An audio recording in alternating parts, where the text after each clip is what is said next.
right. Thanks for Coach Ramey today. She is the head strength and conditioning coach at West Texas A&M. Other coaches we have on the collective today is Coach Decree. He's a strength and conditioning coach at 58 Sal with APSOC. We have Coach Johnson. She is HPA, which is Human Performance Advisor with APSOC, and Justin Schwind, Human Performance Advisor with APSOC at 58 Sal. Other than that, we have Coach Ramey. She's been in the field for many moons. Don't say it as negative light, as a positive light because of her wisdom. That's why we have her on today. We're here to listen to you, to learn from you, and to understand why and where and how you've become successful. And in that, if there's layers to any of this, please dive into those layers.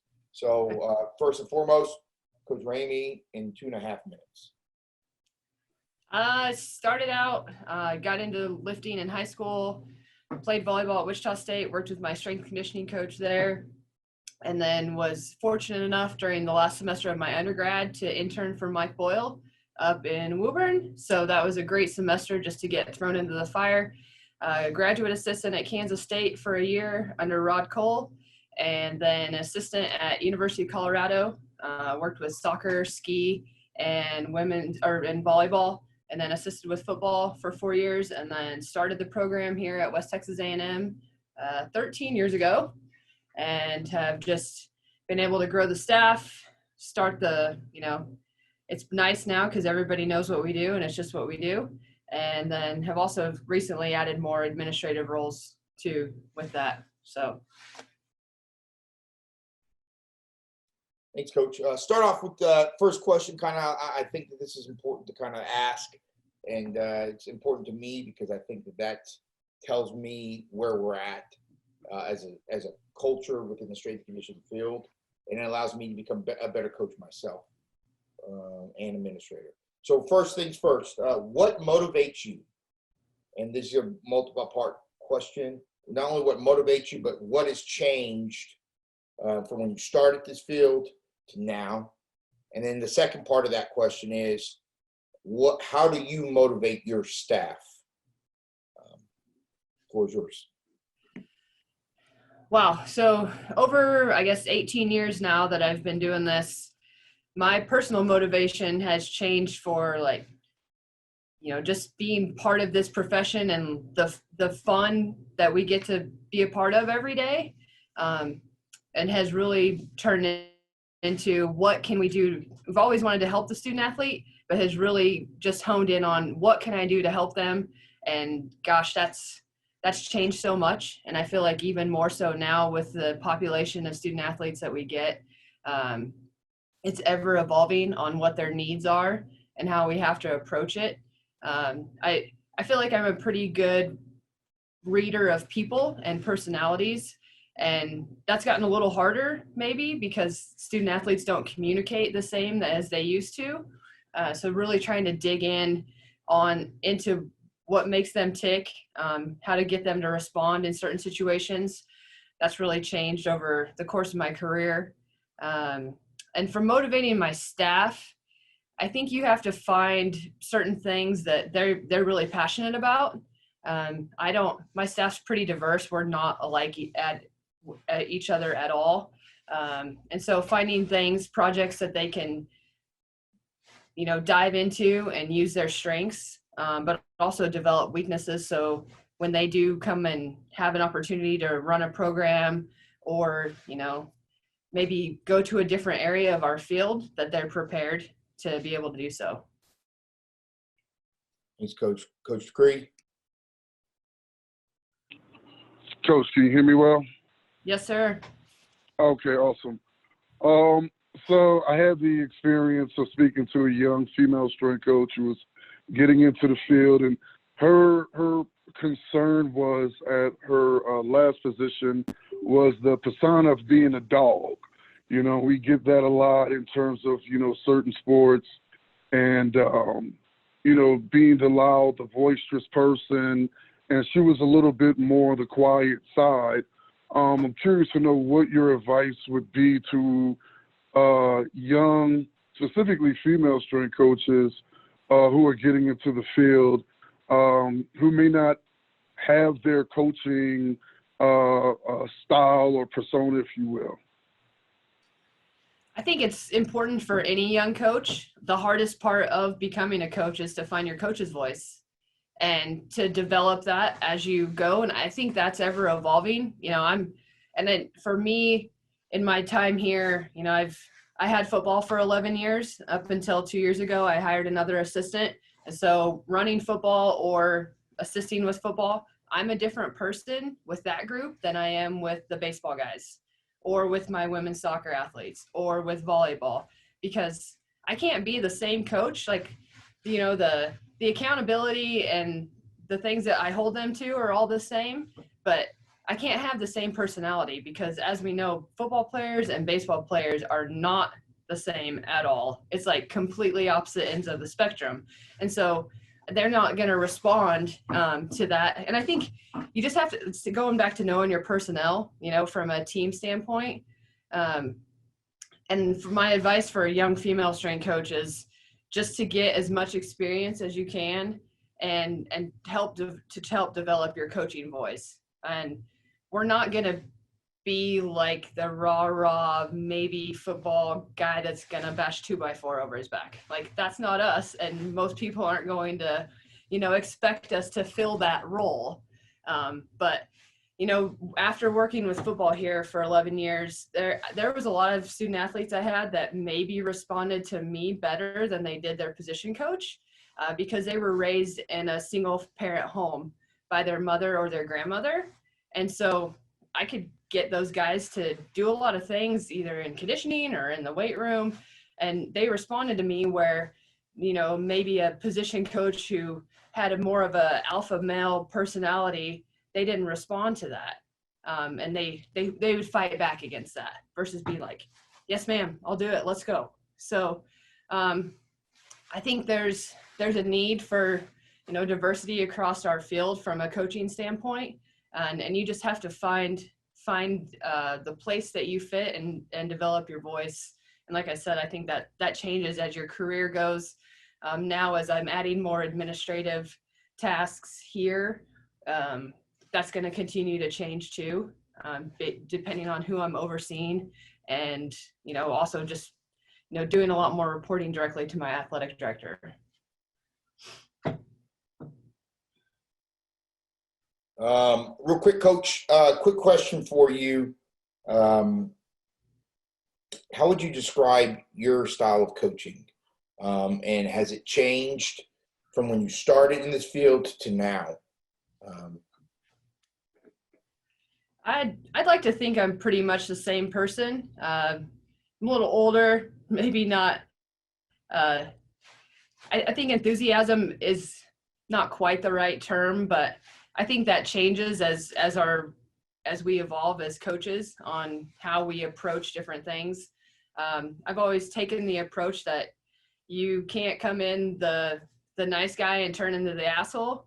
You got to start out the asshole and turn into the nice guy, because you have to set the standards. You have to set the bar of your expectations, and your athletes earn that trust to get a little more leeway maybe.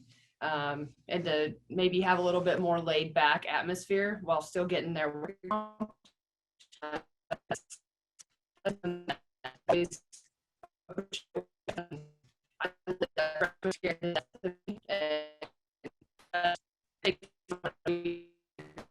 Really pretty nice.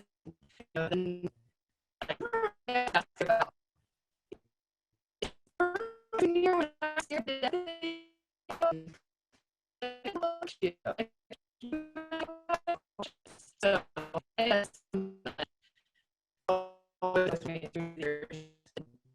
I mean, this is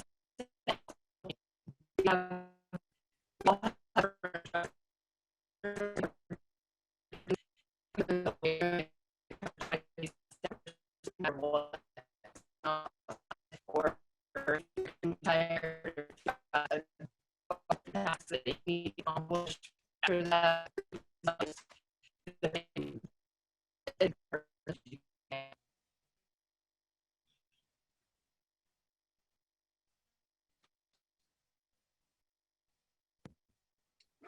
Real quick, Coach, another big one I have, a big question I've been really, I guess,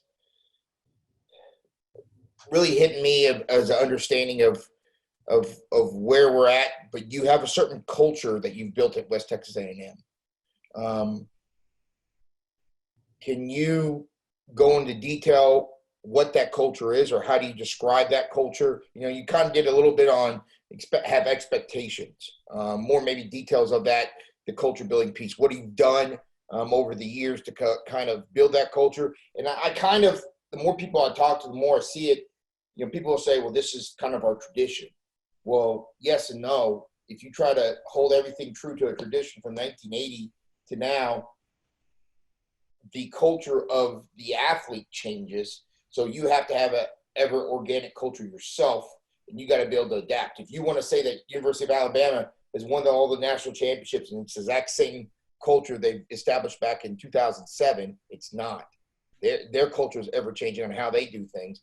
And anything particularly that you do that you think you've seen success, and maybe something you've done that hasn't worked, and any type of, I guess, piece of information you want to add into that. I don't know that we necessarily have a culture, so to speak. I think the culture, other than just the expectation of, you know, photo away, turn on the ox, and work. Over, you know, you have a little bit of education and going back to what a sport coach is,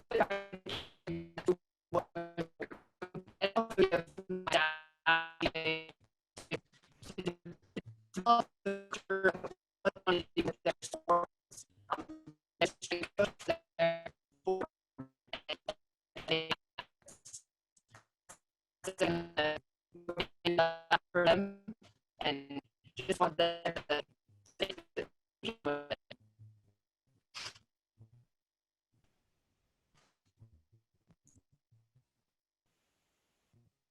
Coach Boyd.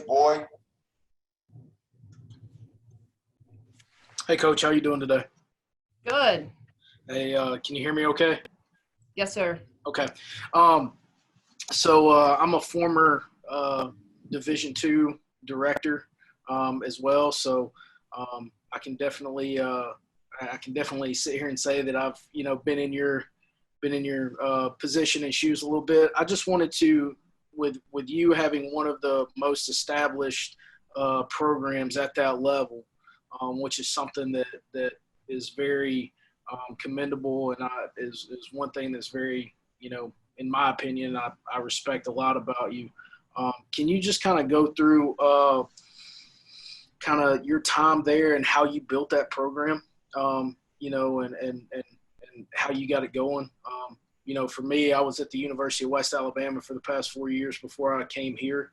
And there's, obviously at the Division II level, there's different struggles that than coaches have at other levels with maybe, funding or resources or anything like that. Can you just kind of outline, start to finish, where you've been able to, what you've been able to do and how you've been able to get that done? So I think when I got here in 2007, number one was just full belief from the athletic director to be able to do what I needed to do and have his support. Obviously, there's always going to be bumps in the road from, wanting more funding, that kind of thing. But he had kind of set it up to where we had a pretty good budget to start out with, and that's continued, and I'm eternally grateful for that. So, starting at the top, he's always been supportive of everything that we do here. He thinks that it's between us and sports medicine are the backbone of the department, and that he's going to have our back, which is awesome. And I've, with having opportunities to go elsewhere in the past, that's always what's stuck with me is his support, because I know that the relationship I have with my athletic director is very rare. and also just his belief in, moving me into a different role here not too long ago. So started with 2 GAs and was able to turn one of those GA positions into a full-time position, and then, rolled that way for 11 years, and then was able to add a second full-time and 1 GA. So I have 2 full-time assistants and a GA position, plus myself. So that allows us to really split the teams up and, take care of our kids as best we can. And also split up some of the administrative roles that, might be minor in my mind, but help my assistants prepare for a future when they might have way more responsibility. So that's really helpful. Can't lie, the first 3 to 5 years was like drinking from a fire hydrant, so everybody's just trying to keep up. But I think the biggest thing was once we, this is how we operate. This is, schedule stay until a team decides that they're moving out of a time slot. That's their time slot. I've got teams that have had the same time slot for 13 years because that's the time that they want and they haven't moved out of it. So I'm not going to sit there and argue with sport coaches over lifting times when, that's the worst part of our jobs is the master schedule, for each semester. And especially with as many programs as we have and trying to make everybody happy, what's never going to happen, but just making sure that you take care, get everybody in, get everyone taken care of, and make sure that the student athletes feel like they're taken care of. It's not always ideal, but you just kind of have to get it taken care of. What do you sorry, my bad, Coach. I was just gonna piggyback off of that real quick. You got it, Coach. Cool. So the one thing that I was gonna ask you was at the Division II level, obviously, you understand this. There's the kids actually get a lot of time away from the campus, or at least they did when I was at West Alabama. So summertime especially, and I'm talking more about, Olympic sports and things like that. What are some of the ways that you guys have been able to, keep your athletes consistent in training, while they're away from you? And I know that's a question that every strength coach deals with, but it's one of those things at the D2 level, unless you've really been there and seen it, people might not understand that, for me at West Alabama, when the kids left, they left. And you might be in a different situation than me, maybe being in a little higher populated area than I was, but just, anything that you've done specific to where you're at to keep those kids consistent over the time away. I think just communicating to them how important those summer workouts are, especially for our fall sports. As we know, we can write a great summer program and we hope the kids do 50% of it. And if they do 50% of it, it's probably going to be pretty effective. If they do all of it, then, that's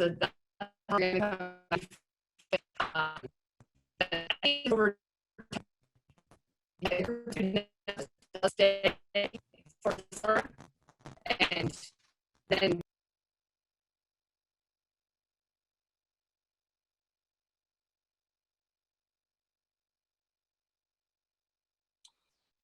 Hey, Coach, I think you got muted.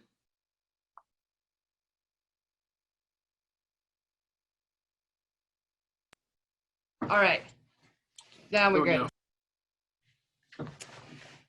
So just encouraging, when we get a group of student athletes that stay over the summer and, you come back in August and you do your conditioning test, all the kids that didn't stay see the gap between where they're at and where everybody was that stayed and put the work in with us consistently every week.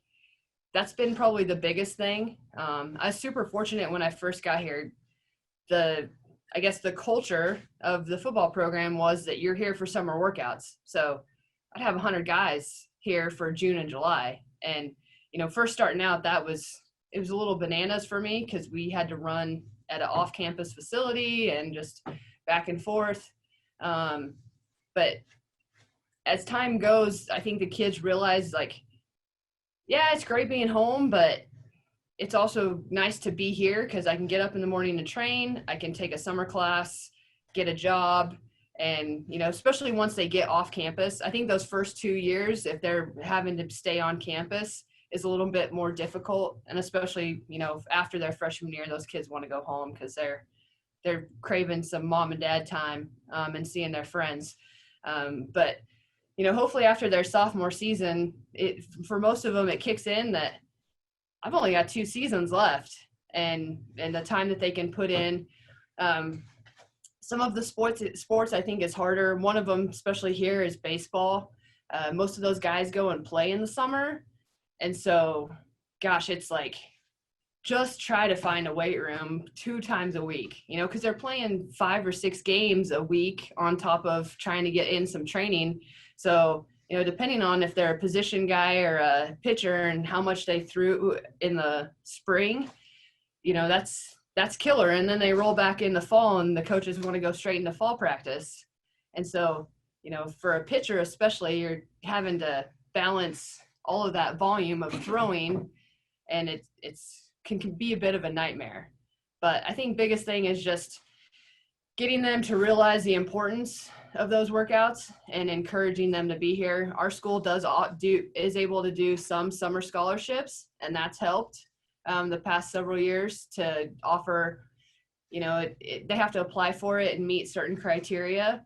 But if they can get half of a summer class paid for, that's a pretty decent incentive for them to stay here, because most of them can pick up a job, pay for their rent, that type of thing. And once they stay for one summer, like they're pretty much hooked, because they're around their team and they're around their friends, and they get to train. They don't have to pay for a gym membership. Like everything's consistent. The consistency is what sells. No, that's great. Thanks, Coach. Coach Johnson, is there anything you'd like to ask now? Yeah, definitely. How you doing, Sarah? Kelly Johnson. I'm an Illinois State grad, so been and played at Wichita State many times. I was a basketball player there. I graduated in 01. And so we crossed over times. Yes, absolutely. When you said that, I was like, man, I probably ran by her. But yeah, I was a women's basketball player.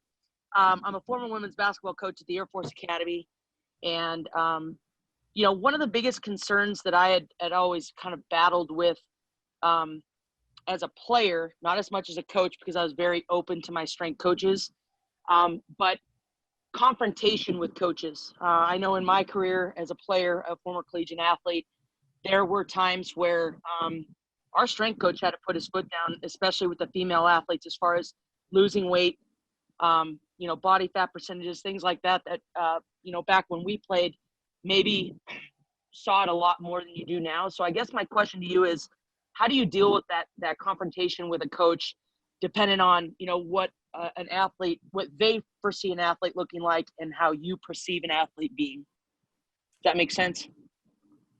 Yeah, that's I think that's a whole different, it's a hard topic to talk about with, do you weigh in your athletes? Some departments allow strength coaches to weigh them in. Others, athletic trainers handle that. We're trying to develop a little bit of I don't know if you want to call it a high performance model, but I'll be overseeing our sports medicine department, and then also a leadership person here. And so just trying to get everybody on the same page and make sure that we have policies in place for addressing eating disorders, to go along with all the mental health stuff that we're facing at a 10-time rate now. I think it's hard with sport coaches when, sometimes some of them don't grasp the whole body weight doesn't tell the whole story. And depending on if you have the means to be able to do body fat percentage testing, that's going to play into it. And with student athletes, I think it's just, help encouraging them. We're not registered dietitians. we can give suggestions and we can give them some general basic handouts. But I think that it's out of our scope of practice as strength conditioning coaches, unless you do have some further certification. And even then, I think you need to be careful of just like, okay, student athlete, here's a meal plan, and you should follow that. Because I think that's a huge liability risk on our part. If someone does go down a rabbit hole one way or another from an eating disorder standpoint, I think you put yourself at a huge risk there. Especially in today's day and age of litigation and not knowing, how that's communicated to parents, things like that. For coaches, just, being as real as we can with them. A coach comes in and says they need to lose 30 pounds. All right, coach, let's look at this. How much time do we have before your season starts? Oh, we have a 6-week preseason until basketball season starts. All right, so here's where the student athlete is now, and let's just make these incremental drops and be smart. If they lose 5 pounds in a week, that's really not a positive thing. You might look at that number and think that that's a positive thing, but they're probably extremely dehydrated and have just lost a bunch of muscle mass as well. So I think just trying to educate them as best you can, and then if you need to reach out to other resources, whether it is a registered dietitian. We've got a relationship with a couple RDs at Texas Tech that have been willing to help in some cases if we do need that, and that's been extremely helpful to help, because that's a little bit above our pay grade, so to speak, from a strength conditioning standpoint. And I don't want my staff to put themselves in those situations, but also they need to be able to communicate up the chain. And that's one of the things that we're working on with this group that we've got together from a staffing standpoint is putting together like a FAQ sheet for our coaches on what's the route they need to take if they do think that one of their student athletes has an eating disorder or has some issues that need addressed, and working with our counseling services on campus to help take care of those kids.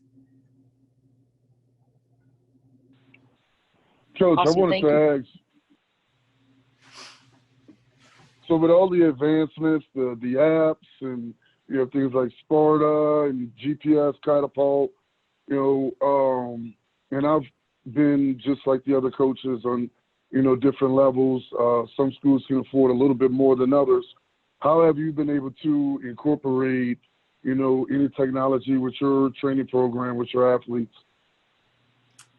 We are probably low man on the totem pole there. We still program with Excel, send that out to our kids or print off sheets. I personally hate phones in the weight room. It's a massive distraction. I don't care if a kid puts it in airplane mode and they just have their workout on their sheet. I guess I'm old school in that regard. Like you're not touching their phone. So from a technology standpoint there, it might be something we look to more in the future. I would love to have a Sparta platform. That would be incredible to be able to use, because I think there's a ton of useful information that we can get from there. We've done some stuff with the jump mats, but those have their limitations, but it's still a consistent measure that we can take throughout the year and gives us good feedback for measurement. But yeah, we're pretty low man on the technology piece. Coach Boyd. Have you guys, I know Coach just asked this and you said you're the kind of the low man on it. Have you guys looked into doing anything like with any app like Train Heroic, Team Builder, or anything like that? Not particularly.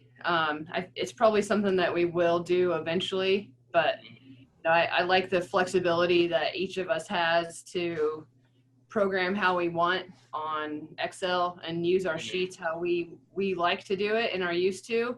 I don't like to force my assistants into a template and say, hey, this is what you're doing. Because I think we all come from different places, and we're also able to share that too. Like, hey, this is what I do with my sheet. This is what I do with my template, and we can all learn and share from each other, but I don't like to force them into it. I like them to have that. I guess it's, in a way, it's a way to be creative and make your own forms. And I don't like to force them into that.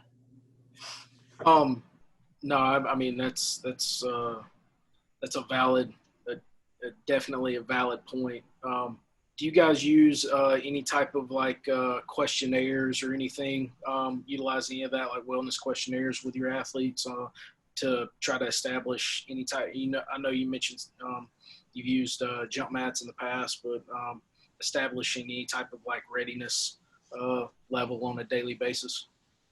We've had a couple of our staff do that with men's soccer, and that's something that we're going to work on this summer, is kind of a more global, basic but more global questionnaire, especially with what we're going to be coming back off of, the big unknown of what our kids have actually done.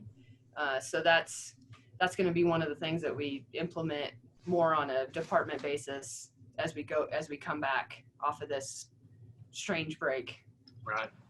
And then I guess my last question would be, moving forward, what do you foresee?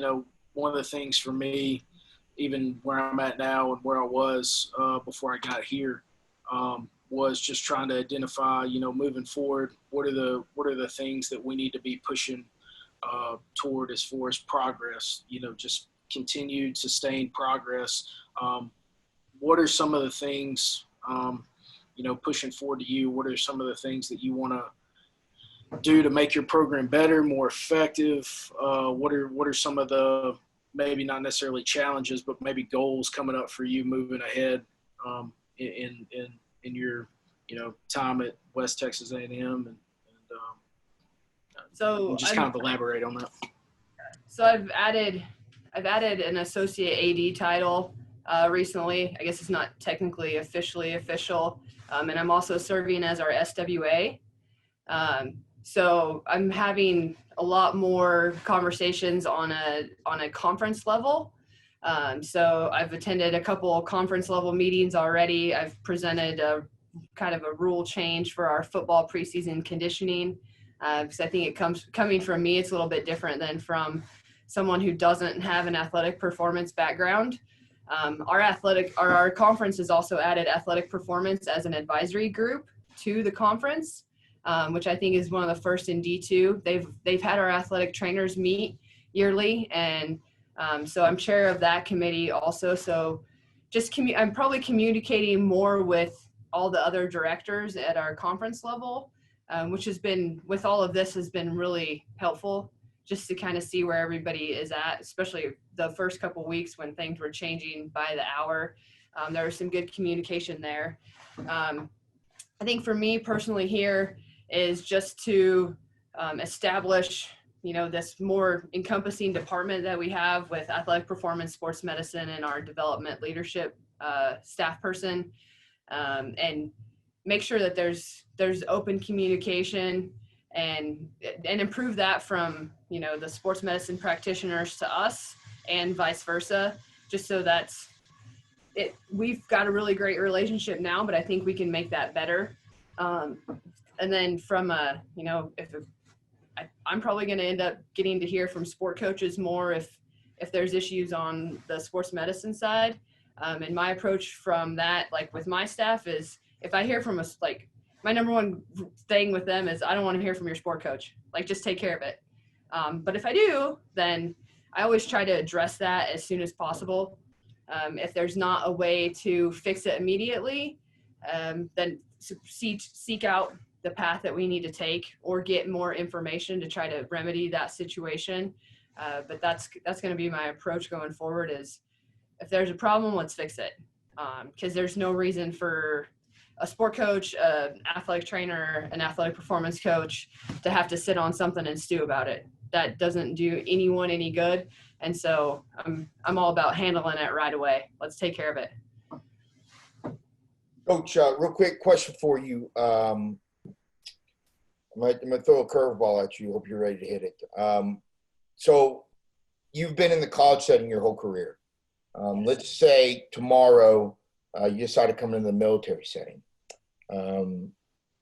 Put put your thinking cap on and think about this. What are some things from an outside perspective would you feel that are crucial to bring into our setting, and why? Whew. I ride bikes with a lot of firefighters. I know that's not technical. It falls under that tactical umbrella. But on a military standpoint, I think the hardest thing is being an outsider and not knowing truly what they go through on a day-to-day basis.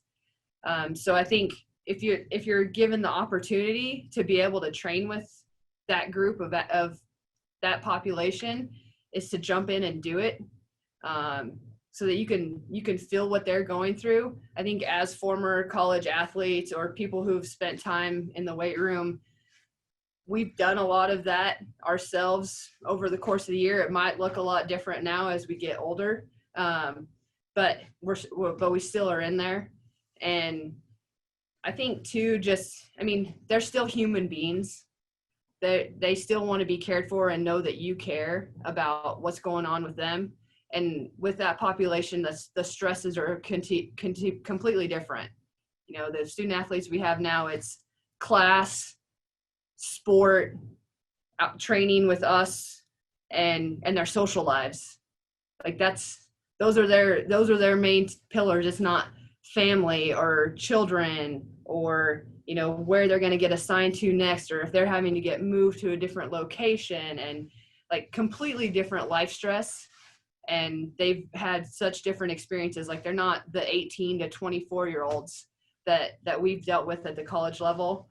You probably have some young people, but they're coming from they may be coming from a zero athletic background. So it may be even more square one than what we deal with. And I'm sure a lot of them are also extremely broken from the things that they've done, which that's really not different than what we do in college either. We get a lot of broken athletes from, depending on the sport, what they've already had from an injury standpoint. So just taking in as much information from them and learning about them personally and what you can do to help. Thanks, Coach. Coach, you got anything else? I got one more thing, but I want y'all to give you the floor. Really quick, Coach, I was just curious to know your programming variance between your freshman athlete as compared to your junior, your seniors, programming, and I guess you can say as well as the personality side of it as well. I mean, because we do know like some older athletes, they may be chronologically older, but you know, maturity level and what they're able to handle may not be at the same level as somebody else. So I was just curious to know your processes with your staff. How do you go about, you know, your programming for your athletes?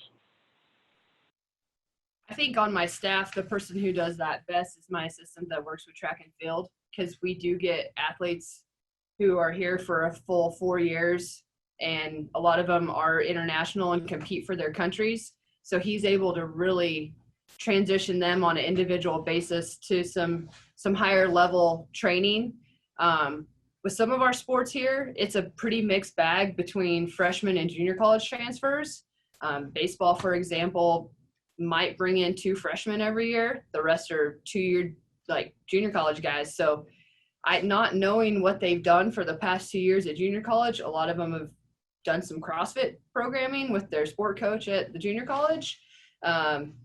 And, you know, not knowing what they've been doing or what they do on their own, I keep it really simple. Like we still try to master the basics and continue to do that. And then with some sports, you know, if they, Coach Boyd talked about this, was at D2, you might only have them during the school year and they're to their own volition during the summer. And so it's almost like you kind of have a little restart every fall, no matter what sport you're working with, because you don't know what they've been doing or if they've done anything at all. So I think it's pretty individual depending on sport. And, you know, the person, again, goes back to knowing your personnel, and also the amount of time that a sport coach gives you. That's where you're going to be limited to. So if you get 3 45-minute sessions a week, you're pretty limited on how crazy you can get with any of your programming. And I still think we've got to do what we can to make sure our kids are available. That's our number one goal here, is to make sure our student athletes are available to their coaches for practice and for games. Last question I want to ask you, Coach. This is important, especially for present time. I don't know where you guys are right now as far as rolling in or rolling out or nothing at all with the current pandemic going on. But kind of how do you see this working in your setting, getting things back to normal? Once this starts to really die down, have you guys already started to roll out that process? What does that look like to you? I'm in charge of a task force, I guess, of admin and sport coaches, mostly focusing on our fall sports, on what kind of the if then this, and how we're going to transition. There's still so much gray, and whether or not, depending on what the state says, what your local entities say. We just got all the NCAA SSI information on Friday. The NSCA just put out their recommendations. So just trying to take all of that into account on how we set things up.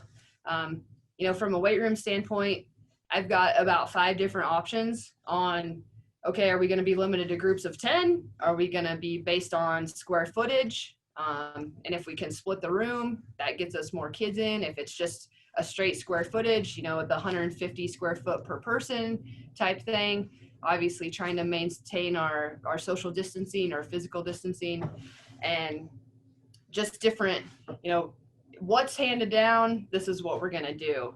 And so we've kind of given each of our fall sport coaches homework on issues that they see arising, whether it's locker room space, and then just questions for them to think about, like, will this change the way that we need to travel? Will this change, do we change what teams we welcome to our campus from a certain distance? Luckily in our conference, we're pretty much encompassed in Texas and a little bit of New Mexico. We do have one team from Arkansas. And so just trying to look at that big picture. And I know there's still a lot of what ifs, and so we can't completely peg that down, but waiting for directives from the A&M system first off. I've read some things that, where we'd be able to do it. We're probably one of the only schools that did continue to do some training on campus after spring break. We had a link on our university website that was a travel form. So that week it all kind of blew up. I was like, hey, we need to have all of our student athletes submit this, and then they can forward me the receipt of where it says where they traveled, what their travel dates were. So I basically had an Excel database of our entire athletic department, where our student athletes traveled, what the dates were, risk level of the areas that they went to. But then that turned into, are the student athletes coming back to campus, or did they stay home? So it ended up being this entire tracking thing, which in the grand scheme of things was extremely helpful, because it let the whole athletic department and that sport coach know where their kids were going to be. And then we implemented symptoms checks as we came back from spring break and did that. And we were able to conduct some outdoor workouts in groups of 10 or less. So 9 student athletes and 1 coach. So just stick cones out on the turf. Everybody stayed 5 yards apart. And we were able to get some workouts in for the past, we did about 5.5 weeks worth. And then this week is our finals week. So we're off and kind of waiting to see what directives we're given to go forward. But I know for sure we'll continue to do the symptoms checks. Yeah, they were annoying, but it was a checklist, and took every kid's temperature when they showed up and tracked that weekly, whether they came in or not. And because if they didn't come to that, then they couldn't come to our voluntary workout. So everything was voluntary. That wasn't reported back to sport coaches whether a kid came or not. But our university executive council there's maybe a little pushback at first, but once they realized that we were going to follow the right guidelines and that hey, we were giving the students an opportunity to be outside, which we know vitamin D is important with fighting this, but just, some mental health. Like, they were mental health workouts. Like, it wasn't performance. Like, we did a speed day, we did an agility day or change of direction, and we did a conditioning day on top of some body weight circuits or some banded circuits. But if anything, it was just like they saw another student athlete, because my groups were all mixed between male and female sports that I have here, and it was just they got to see each other, we got to sweat, and just kind of keep them up to date on what was going on campus. And then I send those we send our kids all take home or at home stuff that weren't here, but I'd also send the daily workouts out to my programs with the kids that I worked with here. Said, hey, this is what we did today. Let me know if you didn't need anything. So they still felt like they were engaged. And, a lot of them would say, hey, thanks for sending me this. I've been keeping up on my sprint work. I'm like, great. So we were probably I was luckily, I could still come to my office.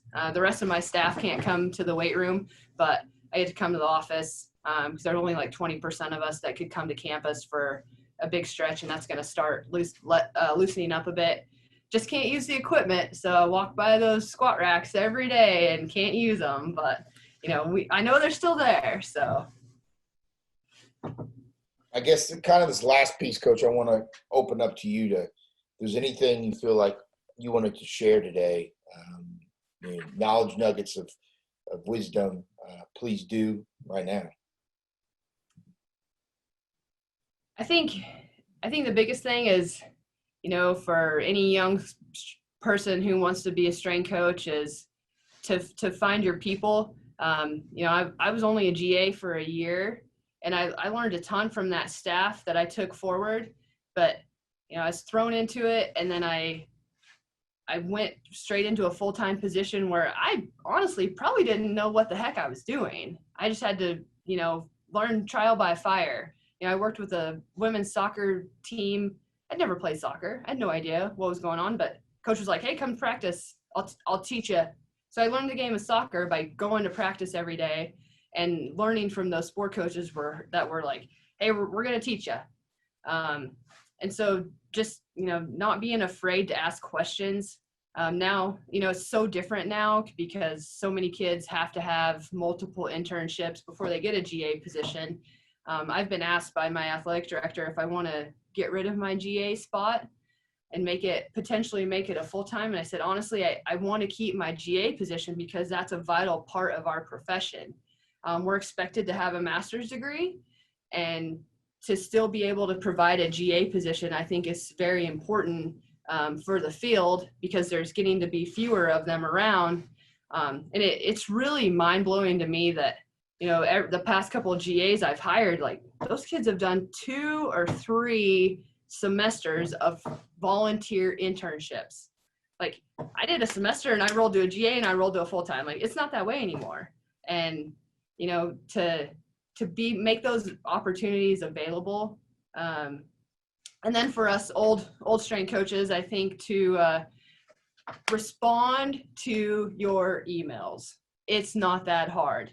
And you are not that busy to send a couple-minute email back to a young coach who might be interested in your program or who might have a question, even if it's you saying, hey, thank you for your resume. At this time, I don't have a position available, but I'll keep it on file.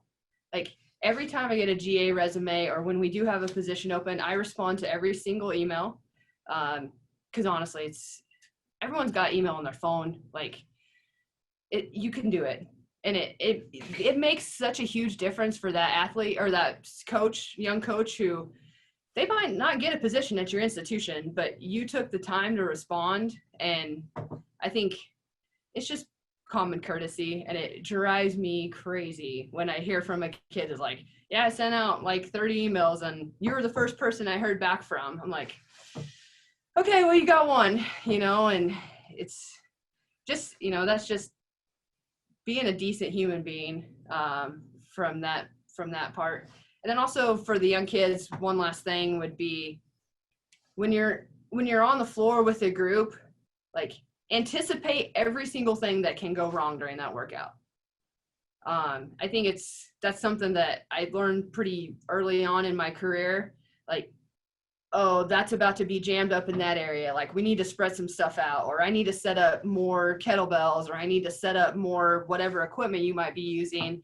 Like, you may have set up for the day, but stuff might not be set up right, or it might be adjusted because the flow of the room changed all of a sudden. Like, if you're a young coach and you see that happen, like, go and fix it. Because there's nothing that's going to make you more valuable to that coach than to see you go, oh, hey, that kid, they were thinking ahead. Like, they're proactive. And I think that's, and as, the longer that we've done this, we just automatically know injury adjustments for our student athletes, whether it's just, we've had to do it so often. And if a kid comes up and say, hey, coach, this is bothering me, I think for young coaches to learn to be able to just pop off different exercises that need to be adjusted for, and be able to put that, give that student athlete something that they can do right away, and not sit there and be like, let me think what you can do. Like, you should be able to rattle off 2 or 3 things for certain injuries that a student athlete might walk up to you and be able to adjust on the fly. Because things change, we might not get an injury report. Kids might come in straight from practice, and they need to be able to train just like everybody else. It might be adjusted, but there's always an answer.